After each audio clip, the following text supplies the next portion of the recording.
Hi, everybody. You are listening to the Procure Smarter podcast. I am your host, Dr. Sharon Cook. This episode and every episode is sponsored by the ProcureSmart Procurement Agency. We specialize in hospitality FF&E. If you have a new construction, renovation, or conversion, we would love to work with you. Reach out to us and we will do right by you. All right, guys, today we have Nicole Alexander. She's the principal designer and founder of Siren Design. Do you not just love the name? She's a Chicago-based interior design firm specializing in hospitality spaces. Nicole and her work have been featured in Architectural Digest, Chicago Magazine, Dwell, Forbes, Wallpaper, and the Wall Street Journal, among many other publications. Stay tuned, guys. It's going to be a great episode. Hi, everybody. We are back as promised with Nicole Alexander. Nicole, how are you? I'm great. Thanks so much for having me, Sharon. I appreciate it. Oh, of course. I love so much, but first let me say I love the name. It brings back all these vibes of like 1950s. Siren Betty is so cool. Yeah, and that's a good starting point because that's where it kind of originated from. So at the time, it was my first email handle, Siren Betty. So back in the day after typewriters and when I was in college and there was actually email addresses, I'm dating myself. I kind of selected that because of, the mermaids the sirens would call the, men out to their ships and they would crash on the rocks. And then I was obsessed with Betty Page. I was obsessed with the 50s. And that kind of also translate into a lot of our design is very, influenced from, previous decades and previous, just different eras. Well, that is so cool. Okay, so it's a perfect segue. What I like to do when I have a guest like you, I like to hear a little bit about your journey. Like, did you always know that you wanted to get in design? Was that your first path? Let's talk a little bit about how you got to where you're at. Yeah, so I mean, a lot of it came from just growing up. My family used to go to antique markets, and they used to go to auctions, and we just used to. I loved the hunt, so it would. At the time when I was younger, I like kind of dreaded it, being drug around from farmhouse to farmhouse, Right. digging through people's stuff.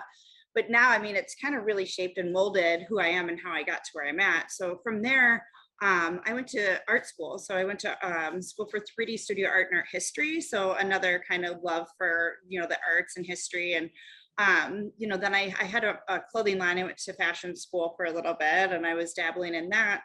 And then from there, I started working with a lot of designers and architects and hanging out with them, and just kind of organically just grew into it.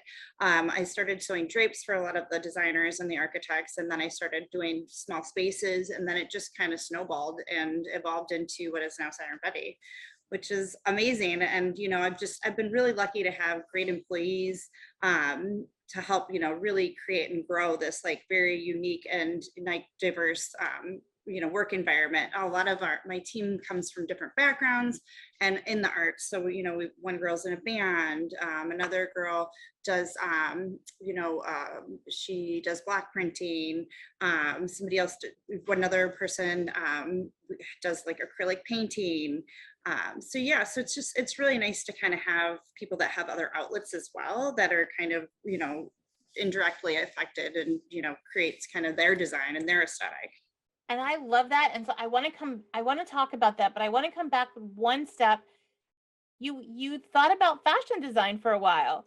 I did. I had a small clothing line with a friend of mine where we would deconstruct and reconstruct clothing. And we would also buy and purchase vintage patterns from the 50s and then use more of like a current, fabric print or weave, just to kind of have that kind of modern play with the mix.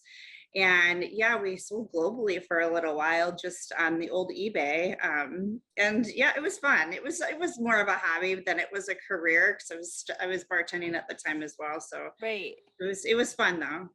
So I love that. Let's go back to what you said about hiring people who have more than one creative outlet. I had read on your bio, and you had just mentioned that some play music, some do arts of different types. why did you think that was important to bring those people together with those extra passions in life? Well, I just think, it kind of just a creative person, right? That's just like somebody who can also create outside of, the parameters of interior design and create, write music or play music, or create a space. I also like the work-life balance of it too, is that they also have something that they do outside of, the interior design world, because Right. it still helps them, grow creatively, but they're growing and, they're flourishing on their own, which I think is great. And I do love the idea that somebody who plays music or creates art differently from their day job um really learns to think outside the box, right? They Yeah, look at it from different perspectives. for sure, for sure. And, it's just, when you're painting, you're creating layers. When you're designing interiors, you're creating layers. You're kind of making this harmonious kind of space, based upon an idea or a concept. And a lot of times that's, when you're creating other outside arts in different medias, it's a similar kind of step process. So let's talk about, so obviously you now focus a lot on hospitality. Mhm. And I would love to hear a little bit about the current projects you're working on, but maybe some of the bigger projects that you have finished that you just really, there was something about them that just like made you just go, that was amazing. Okay, so I think one of everybody always asks me what my favorite project is, and I always say it's like picking your favorite child, I right? know. You can't really do that, but one of the best experiences I had was when we did Publishing House, which is a unique bed and breakfast here in Chicago, and it's kind of outside of the box of your standard what you would think of, breakfast, bed and breakfast, because the owners are younger. There's no one-eyed teddy bears and doilies anywhere in the space, and we took a U-Haul and traveled all over the U.S. and kind of picked up just eclectic furniture pieces for the space and artwork, and would bring it back and have it, refurbished locally and reupholstered locally. And we created each room, told a different story based on a different author, a Chicago author, and so it was just a lot of fun creating these unique spaces and just really growing with the client, becoming really good friends to where we're still friends to this day. Great. So that was like a really fun experience. And then right now we're working on a concept. It's just opening within the last 2 weeks, called Nine Bar. And it was originally Moon Palace, and it had been in the family for quite some time. And the parents were just getting a little older, and they kind of want to take a back seat. And then, their youngest daughter, Lily, is in the bar and restaurant industry. And so she, had this idea, well, let's kind of keep those core, plates and those core recipes, just so people who have been going there for years and years, decades, can still get that same kind of, their treatment and get the same food, but then also create this different space in the back. So in the front of the house, it's very bright and airy and this nice kind of Chinese cafe diner vibe. And then you walk through a door and it becomes this very dark and moody and very sexy cocktail lounge in the back. And, we used a lot of Japanese cinema as like our Chinese cinema to kind of help, kind of come up with what our plan and our ideas were, we were going to evolve the space. And that was a lot of fun. And just knowing and getting to know the family there too, it was just like, because you really need to get to know who you're working with in order to create this space, because that was a very personal space. And I think those are the ones that we really connect with, or when it's really personal to the client. And we're not just creating a restaurant, we're creating a lifestyle for them that's continuing what they have in mind for their brand, and just telling the story of their family, which is amazing. Let's talk about what you said about Publishing House, though, where you went all over the country and you looked for accessories and pieces that really spoke to you. Is that your process? Is that your normal? Because listen, I've worked with a lot of designers that blow into town 48 hours before opening, run over to Pier 1, grab some accessories. So tell me about your process. Yeah, that's not us. Yeah.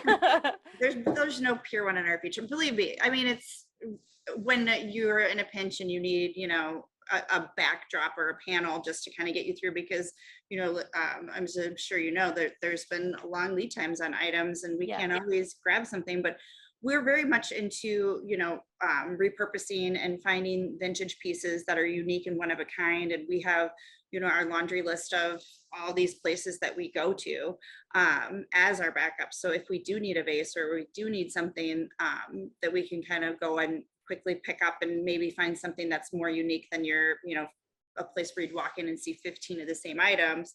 That is what we really like to do. And it depends on time too. Like sometimes we'll have like a long process where we have, we considered 6 months a long time on a project. I mean, in the bar and restaurant world, and when you're creating commercial spaces, you don't have the luxury of having longer times.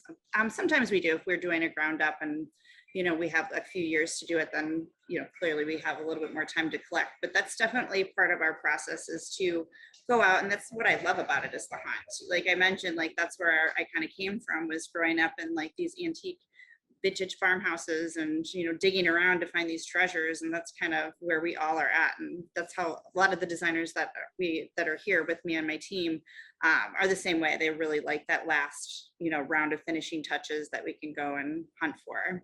Right. Well, that leads in perfectly, because you have a reputation for renovating and restoring historic spaces, which is a whole nother genre of design, right? I mean, that's a whole nother game. Yep. So let's see. And one of them includes the 1904 Frontier Hospital in Indiana. Is that one of them?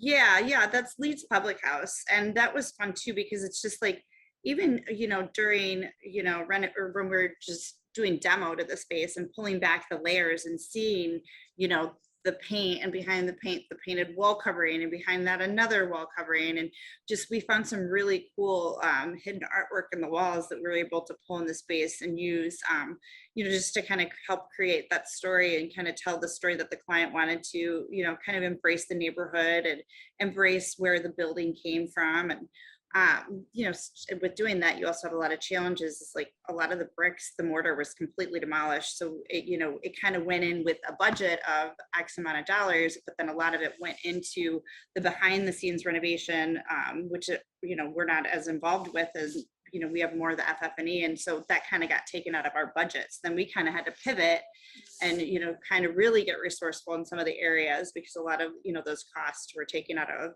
what we had budgeted.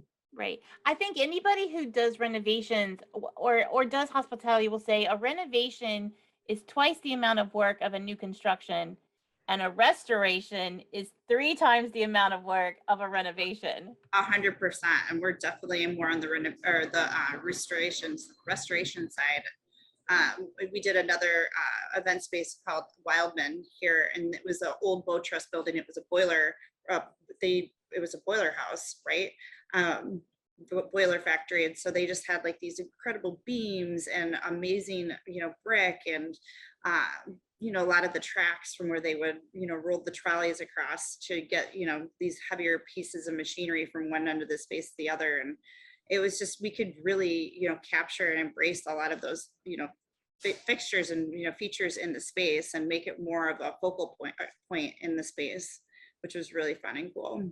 That is very cool. Is there a dream project out there that you're like, if I could have the world is my oyster, unlimited budget, like what would you love to tackle? Oh man, I would love to I love working in the boutique hotel side. Like, I like the idea of being able to give a final touch on every single space.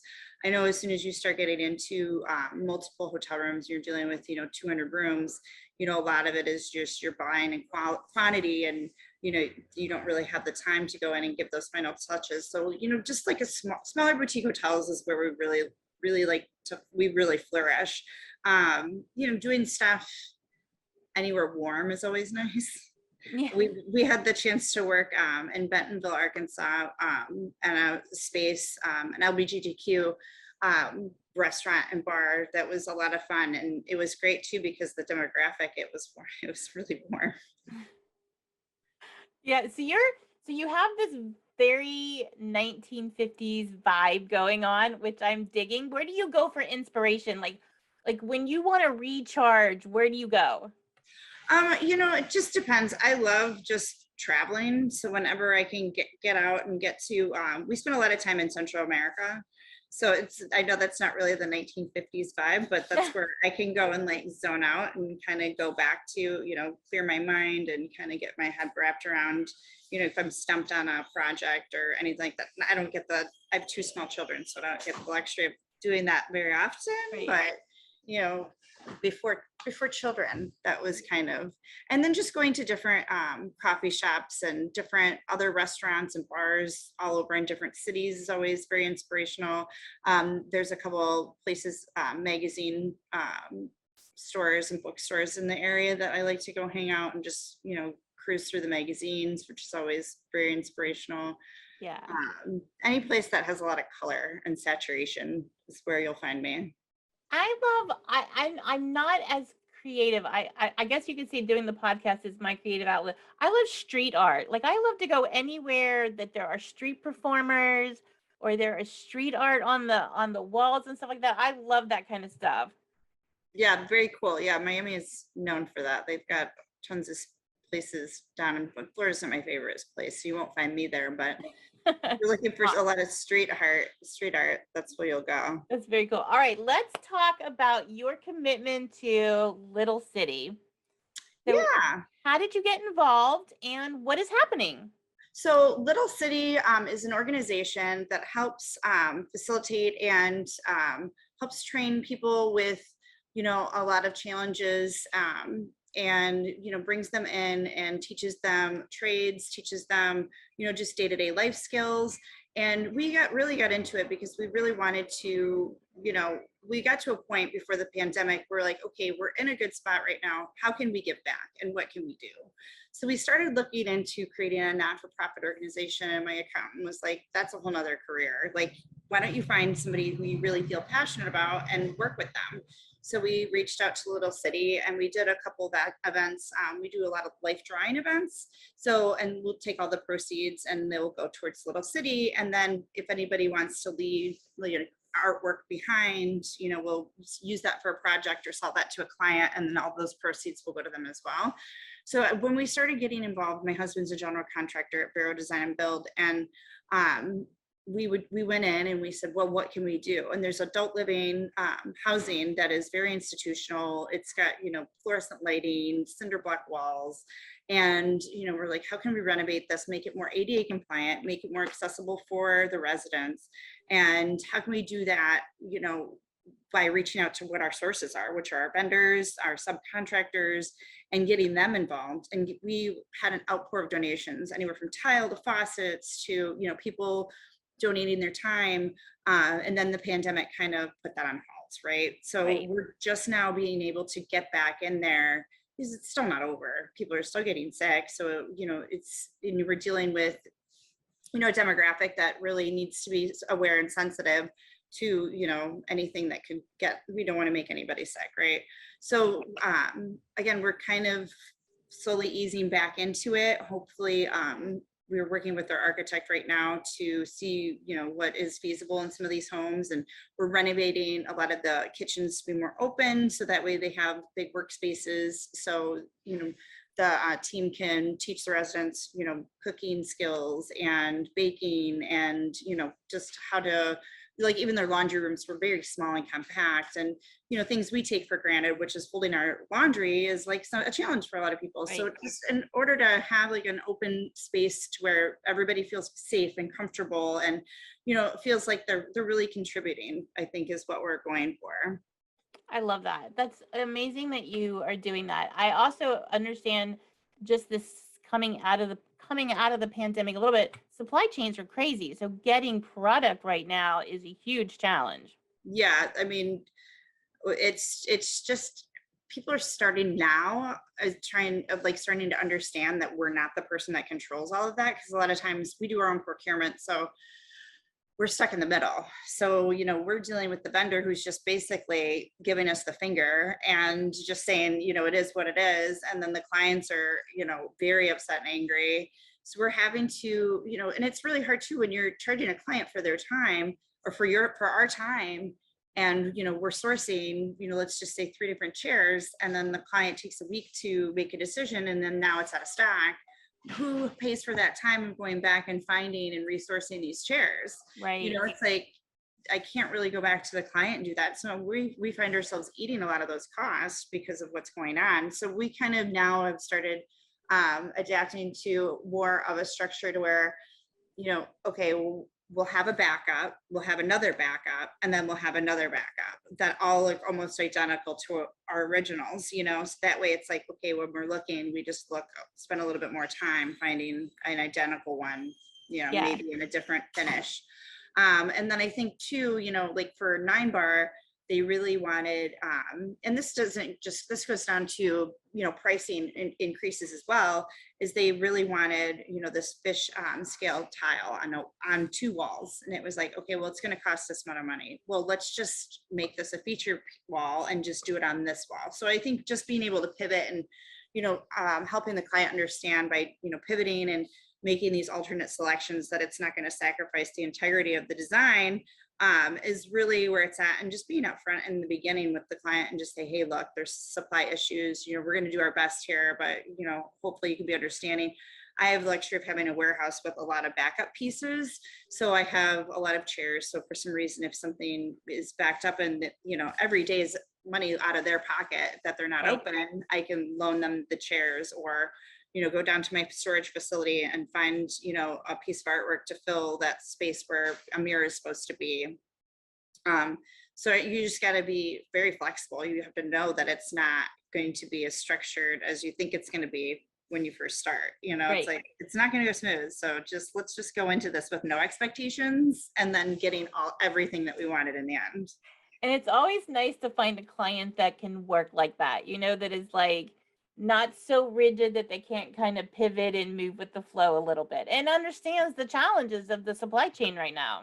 Right. Yeah, it is. I mean, but they're out there, and like I said, they're starting to understand because they're seeing it on their own through other ways. They see the prices of gas increase, which means Yes. products are going to increase, which means it's going to be harder to get things. It's just like it all affects this domino effect, and now they're starting to they're understanding it and realizing it and being a little bit easier on us, which is nice. Yes. Well, this has been amazing. Tell people, if they want to work with you, are you accepting new clients, and how do they get a hold of you? Yeah, you can reach out to me, Nicole, at sirenbettydesign.com. Yeah, we're always taking new clients. We're always looking to work, side by side with new contractors. Also hiring, we're always looking to grow our team. So, if anybody feels like they can hang with us, send us your resume. But yeah, no, always looking for interesting and fun clients, whether it's residential. We had to pivot a little bit during the pandemic. Clearly we do mostly commercial, but we've been picking up a lot of residential work. That's been a lot of fun to work with on as well. That's exciting. All right. Well, thank you so much for doing this. I really enjoyed it. Thank you. Yeah, thanks so much. Reach out with any questions, and we'll talk to you soon. Okay.